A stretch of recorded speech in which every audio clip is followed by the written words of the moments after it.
gampang potensi selamat iki malah wong-wong sing tau nakal, terus api, wong tau elek, terus api. Lah iki wong-wong sing ning ndukur dhewe kaya Mas Ikdam, kaya Ki Ardani, iki malah bahaya. Ya aku langsung lek ngono aku melu rombonganmu ae. Gak masuk blas lho. Aku melu rombonganmu duwe dalil. Aku melu rombonganmu duwe dalil. Langsung dawuh Kanjeng Nabi sallallahu alaihi wasallam. Kowe tau krungu kitab jenenge Hikam ora? Krungu tok, krungu tok tau ora? Nembe niki. Geblek menan. Ya, wis gak apa-apa. Ana kitab andalane kiai-kiai. Ora ana kiai-kiai gak candak cekel ambek kitab Hikam. Gak ono. Iku karangane tokoh ampuh top Asy-Syaikh Ibnu Athaillah As-Sakandari, salah satu pengikut madhab Syadziliyah. Kanten beliau cara perilakunya mengikuti Al-Imam Asy-Syadzili, yakni Abil Hasan Asy-Syadzili. Nang kono iku beliau menampilkan sebuah hadis. Yo iki ana hadise lho. Artine aku masih melu rombonganmu iki kak ilmoni. Ora kaya awakmu anggere melu. Walladzi nafsi biyadihi law lam tuznibu la dhahaballahu bikum. Walladzi nafsi biyadihi. Itu Kanjeng Nabi, demi Allah katakan ngono ya, demi Allah. Yani demi zat sing nyawaku ana ning astane, yani demi Allah. Lau lam tudhnibu laja'allahu ladhahaballahu bikum wa laja'a biqaumin yudhnibun fayastaghfirun. Demi Allah, lamun toh awakmu dadi wong kok kapiken. Demi Allah lamun awakmu dadi wong kok apike ra karuan, kok apik kok kaya Kiai dia. Iku pangeran gak tertarik. Pangeran gak demen. Wong-wong model ngono kuwi langsung ambek pangeran dikai umur sing pendek.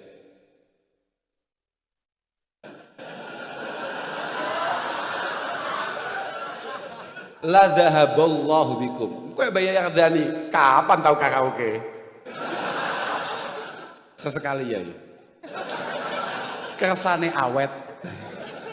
Assalamualaikum warahmatullahi wabarakatuh. Kembali lagi di channel Galeri Dakwah Ahlussunnah wal Jamaah. Pada kesempatan kali ini kita akan mengupas referensi apa yang diutarakan oleh Gus Kausar mengenai hadis Nabi Muhammad SAW. Jika kalian semua tidak berbuat dosa atau tidak berbuat kesalahan, maka Allah Subhanahu wa Ta'ala akan mengganti dan mendatangkan sebuah kaum yang di situ berbuat dosa, meminta ampunan kepada Allah, dan Allah Subhanahu wa Ta'ala mengampuni kaum tersebut. Bahasa dari Gus Kausar, tidak lama hidupnya. Ketika orang tersebut suci, artinya tidak pernah melakukan dosa sama sekali.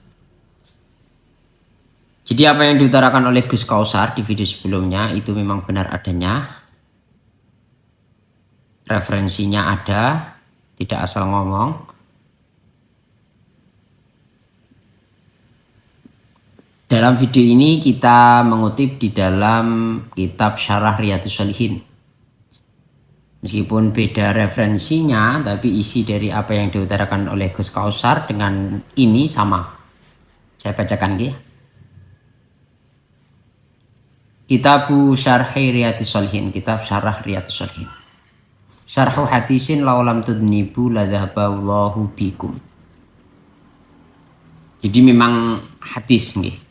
Kadzalika jaa fi sahih Muslim min hadisi Abi Hurairah radhiyallahu anhu. Jadi hadis laulam tudnibu ladhahaballahu bikum di situ terdapat di kitab Sahih Muslim. Hadis riwayat Abi Hurairah. Qala Rasulullah sallallahu alaihi wasallam.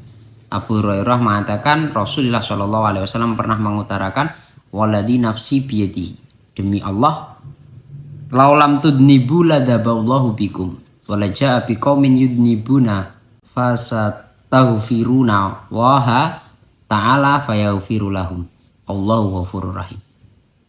Rasulullah sallallahu alaihi wasallam pernah mengatakan demi Allah,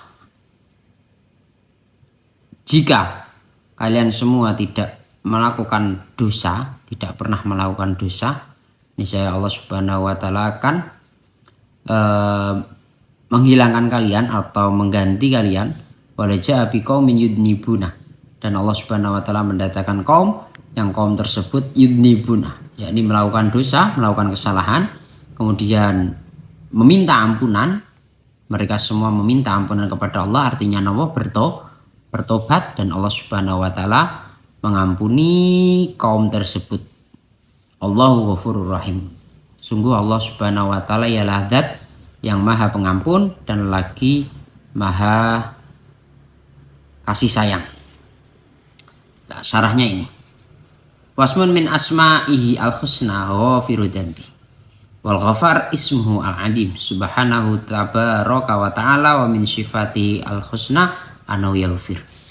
Salah satu asma Allah, nama-nama Allah Subhanahu wa taala ialah Allah Subhanahu wa taala mempunyai sifat ghafirud dzambi, yakni mengampuni dosa.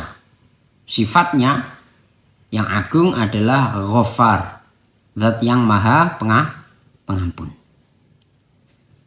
Dari sini paham nggih? Idza kana al khalqu la yudnibuna fasayaghfiru liman.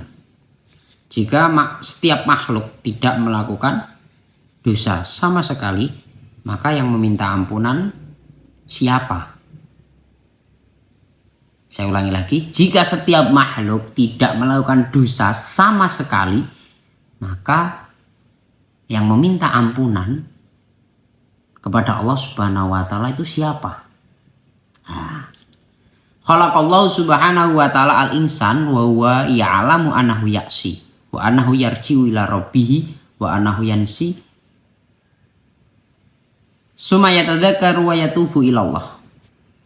Allah Subhanahu wa taala menciptakan manusia, dan Allah Subhanahu wa taala tahu bahwasanya suatu saat manusia akan bermaksiat kepadanya, dan suatu saat juga akan kembali kepada Allah Subhanahu wa taala, artinya bertobat, kemudian lupa lagi, ingat lagi, terus bertobat kepada Allah Subhanahu wa taala. Jadi sini paham nggih? La fal malaikatu la ya'sunallah ma amarahum wa yaf'aluna ma yumarun. Sedangkan malaikat ialah seseorang yang tidak pernah bermaksiat kepada Allah Subhanahu wa taala, karena memang malaikat adalah makhluk yang maksum, selalu taat apapun itu yang menjadi perintah Allah dan melakukan segala sesuatu apapun itu yang diperintah oleh Allah Subhanahu wa taala. Lakinnal insan khata'un. Kullu bani adamin khata'un. Wa khairul khata'in at-tawwabun. Tetapi insan atau manusia itu berbeda.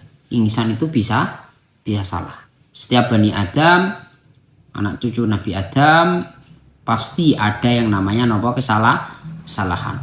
Dan sebaik-sebaiknya kesalahan ialah at-tawwabun, yakni orang yang gemar atau kembali bertobat kepada Allah Subhanahu wa taala. Jadi ada keterangan lainnya, ketika Allah Subhanahu wa taala mempunyai sifat ghafirud dzambi, zat yang maha mengampuni segala dosa, itu melazimkan atau mewajibkan adanya orang yang menjadi pelaku dosa. Paham gak? Jadi siapa ketika orang tersebut tidak melakukan dosa, makhluk-makhluknya Allah tidak melakukan dosa sama sekali, ini akan menjadi ta'arud, akan menjadi pertentangan, di mana Allah Subhanahu wa taala mempunyai sifat Ghafar, zat yang maha pengampun. Lah orangnya tidak ada yang berbuat dosa, makanya dalam hadis tadi la dhahaballahu bikum wa la jaa biqaumin yudnibuna.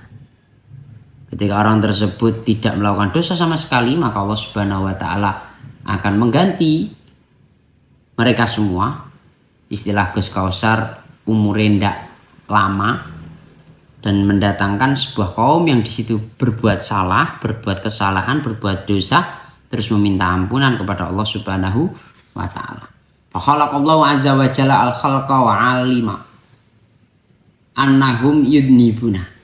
Kemudian Allah Subhanahu wa taala menciptakan makhluk Dan Allah Subhanahu wa taala tahu betul bahwasanya makhluk tersebut nanti akan melakukan dosa. Wa khalaqahum fil ardi faminhum may yuslih wa minhum may yufsid.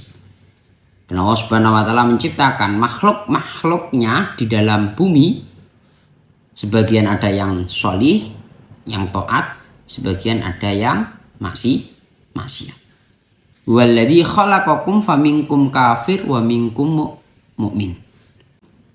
Dia Allah zat yang menciptakan kalian semua, sebagian dari kalian semua ada yang kafir, sebagian kalian semua ada yang mukmin. Fa yabtali al ibad ba'dahum bi ba'din subhanahu wa ta'ala wa yudnibu al abdu wa yatubu ila Allah wa yastaghfiru rabbah fa yaghfirullah azza wa jalla lil abdi. Allah Subhanahu wa taala mencoba hamba-hambanya antar satu dengan yang lainnya. Mereka melakukan dosa, bertobat kepada Allah, meminta ampunan kepada Allah, dan Allah Subhanahu wa taala mengampuni dosa-dosa hamba tersebut. Jadi apa yang diutarakan, sekali lagi, apa yang diutarakan, yang didawuhkan oleh Gus Kausar itu memang benar adanya, ada referensinya. Semoga bermanfaat. Wassalamualaikum warahmatullahi wabarakatuh.